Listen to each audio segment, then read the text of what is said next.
Hello, my name's Tim Lawrence. I'm the Edexcel Psychology Subject Advisor, and this video is for the UK A-Level Paper 1 exam feedback. It's part 2 of the Paper 1 presentation that we delivered for our live feedback at the end of September. So there's another video for part 1, which has general feedback and some of the short answer questions.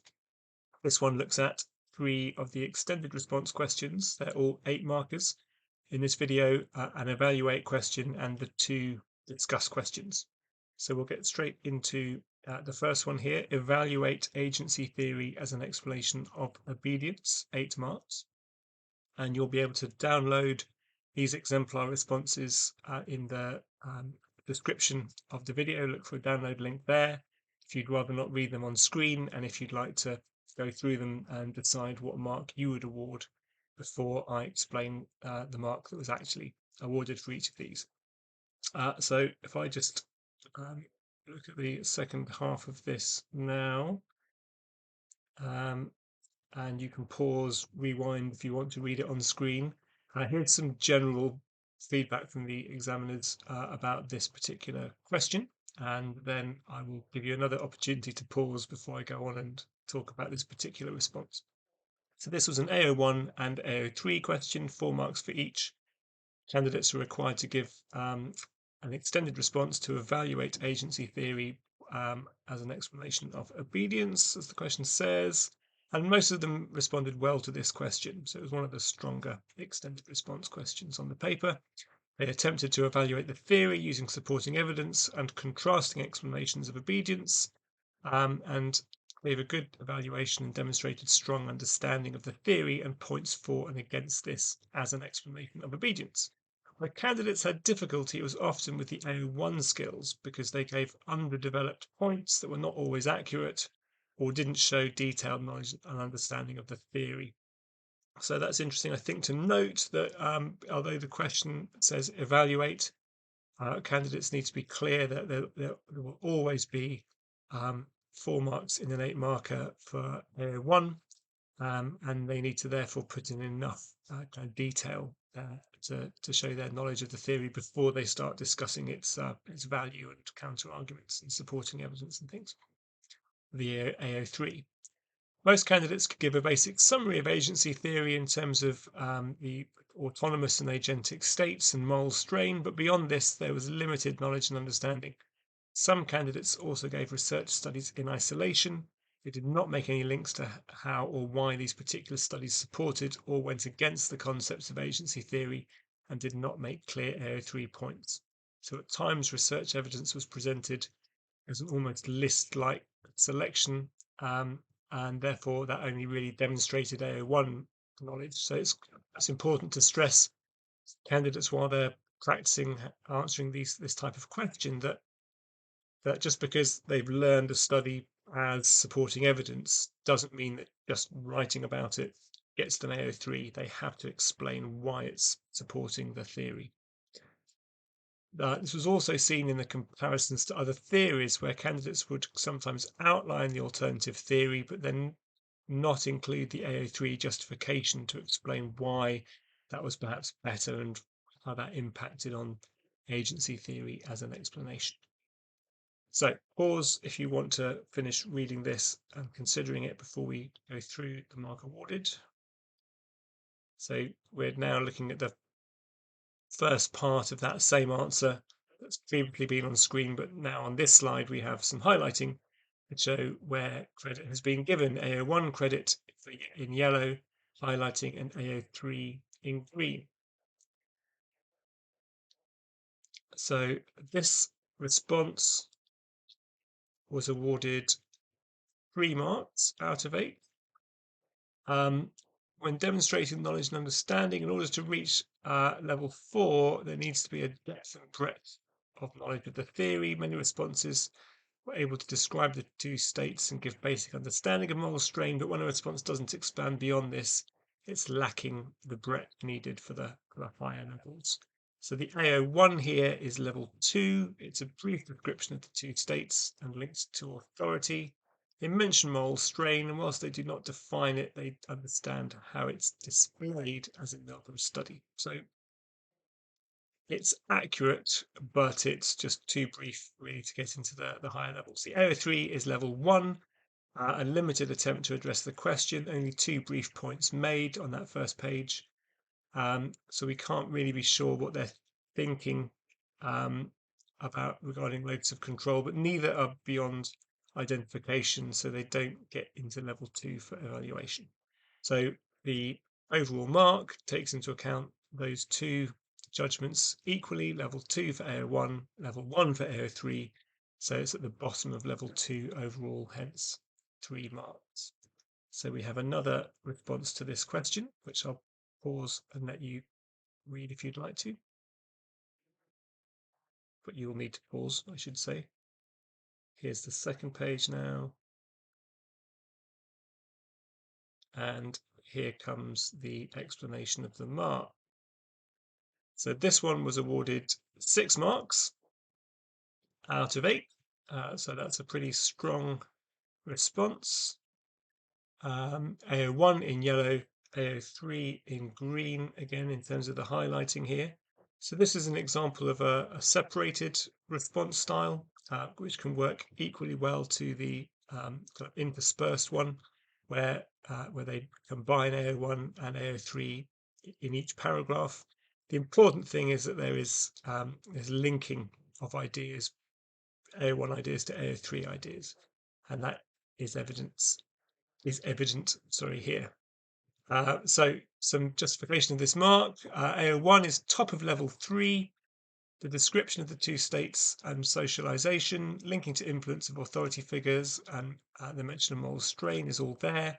However, even though the knowledge demonstrates a breadth of knowledge, there's not real depth to the description of these concepts, and that's why it doesn't quite reach level 4 for thorough knowledge and understanding. So the concepts are all there, but they're just not fully kind of explained. AO3 is also level 3. A common evaluation point here is to use Milgram's research. This response is able to demonstrate which findings are relevant to support the theory. However, it lacks development in determining which concepts are being supported, falling short of being well-developed evaluation. And you can say the same about some of the other points here. It's okay to use evaluations of the research, but these need to be linked back to the theory to show how they are a strength or a weakness in this particular question. So there's a danger of perhaps of veering a bit into discussing strengths and limitations of Milgram rather than of agency theory. This is also true of alternative explanations. There needs to be development in explaining why the alternative is a strength or weakness. So both of the assessment objectives are at level 3 on the levels-based mark scheme, and so there's no need to move it down to a 5 out of 6. It gets the 6. Okay, moving on to our next question. Question 5. Milo and Betty had watched a film together and were talking to their friends about the film. Milo just described a scene where the main character had travelled by train to a big city where there were yellow taxis and really tall buildings. Betty said that the taxis were black, not yellow. Betty also described how the main character had arrived at a train station, but said it was in a town. She said that the main character had a large suitcase, but Milo claimed there was no suitcase, just a bag. Betty disagreed with Milo. She said because the main character was staying in the town for several weeks, it must have been a suitcase. Discuss. Using reconstructive memory, Bartlett, 1932, including schema theory, Milo's and Betty's recall of the film. So this was an AO1 and AO2 discuss question that required candidates to demonstrate an equal emphasis between those two, knowledge and understanding of reconstructive memory and schema theory, and also application to the scenario and to Milo and Betty in their answers. So compared with previous examination series, candidates better understood the demands of discuss. Most of them could present a coherent overview of reconstructive memory and schema theory, and understanding how they are used in recall of memories. However, responses lacked details beyond this, and there was a lack of range of knowledge and understanding of both theories. Where references were made to accommodation, rationalization, etc., they were not explained well and were often vague in understanding how they linked to memory recall. So AO2 application was better for this question. However, without knowledge and understanding present, some responses became a repetition of the STEM material. So going back to general feedback that you might have seen in the part 1 video for paper 1, um, candidates are understandably perhaps they're focusing more on the AO2 in discuss and the AO3 in evaluation, and often just lacking the depth and detail in the AO1 part of their answer. And so that was the case here. So I'll just move on in a second. Pause if you want to read this first part of the response on screen. Here's the second part. You can pause again if you want to read that on screen. And let's now go through the marks awarded here. So for this first response, all of that first part is AO1, and then all of that second part is AO2. And this was awarded 4 marks out of 8. So both the AO1 and the AO2 are level 2, mostly accurate knowledge and understanding. With a bit more knowledge of what the different concepts were, this could have tipped into level 3, but as it is, it was put at the top of level 2 for AO1. And it's a bit imbalanced, so there's more AO1 and not quite enough AO2 given there to move it into level 3. But it's still at the top of level 2, so 4 out of 8. Here is, oh, sorry, that was the only one we're looking at there. So we're moving on to the next question.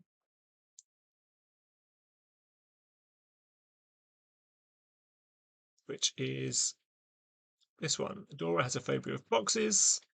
When she was young, her parents bought her a toy in a box. Every time she lifted the lid on the box, a clown jumped out and scared her. Since then, she's been unable to open boxes and is frightened about what could be inside them. Dora's family members open all boxes for her and reassure her that there's nothing dangerous inside each time. Dora regularly becomes upset when a box is delivered to the house. Her family members calm her down by making her a cup of tea and sitting with her until she feels safe. Discuss how learning theories can explain the acquisition and maintenance of Dora's phobia of boxes. So again, we're looking for equal balance of AO1 and AO2 skills. Application to the scenario was strong in general for this question. Candidates were able to use a range of learning theories concepts in their application. Basic facts about classical conditioning were good. Neutral stimulus seemed to be identified clearly by most candidates. In discuss type responses, there must be an equal balance, though, as we said, between the AOs, and candidates must ensure their AO1 is sufficiently deep to complement their AO2 application to the scenario. Therefore, whilst we have seen improvements in the understanding of this command word, there still tends to be imbalance in demonstrating knowledge and understanding. They need more of the AO1. So there's the first part of our first response. There's the rest of it. And pause if you want to finish reading it before going on to the feedback. Here it comes. So we've got mainly AO1 there, but with some embedded AO2 shown by the blue highlighting on the second page. First part is AO1, and the second part there has some more AO2. So this was awarded 6 marks out of 8. This type of answer is quite common, where candidates will weave the AO1 knowledge into the AO2 to help demonstrate their links to the scenario. However, by doing this, sometimes the knowledge and understanding end up being less well developed compared to those that just deal with one and then the other. AO1 is level 3 at the bottom. The feedback goes. Accurate knowledge and understanding demonstrated more so when explaining the maintenance of phobias using operant conditioning. If the classical conditioning part of the response was better detailed, each concept was outlined, this could have pushed the AO1 to the top of level 3 or possibly into level 4. But the AO2 here is level 4. The application was developed and contained logical chains of reasoning in relation to the concepts within the response. There was clear, sustained application of relevant evidence as well, such as understanding that tea and comfort would be encouraging Dora to maintain her phobia. Therefore, due to the AO1 being a bit weaker, this response was just kept in level 3, but at the top, so 6 marks out of 8. And that brings us to the end of our extended response feedback. We finished our live training just with a quick reminder that we have exemplar responses available on the website in a booklet, a guide to using levels-based mark schemes if you're relatively new to those and you'd like to understand um, how some of those decisions get made about the actual mark awarded a bit better. There's also the course planner on there. There's some other useful links which you won't be able to follow in the video, but you can search up about grade boundaries and exam result statistics and the Results Plus service. If you've not yet engaged with that, then you can find that out about that on our website. There's qualifications.pearson.com/training for more events, and the Professional Development Academy as well. Those are my contact details if you want to check them. And thanks very much for listening to part 2 to the end. Exam feedback videos for paper 2 and paper 3 will also be available in this playlist. And yeah, goodbye.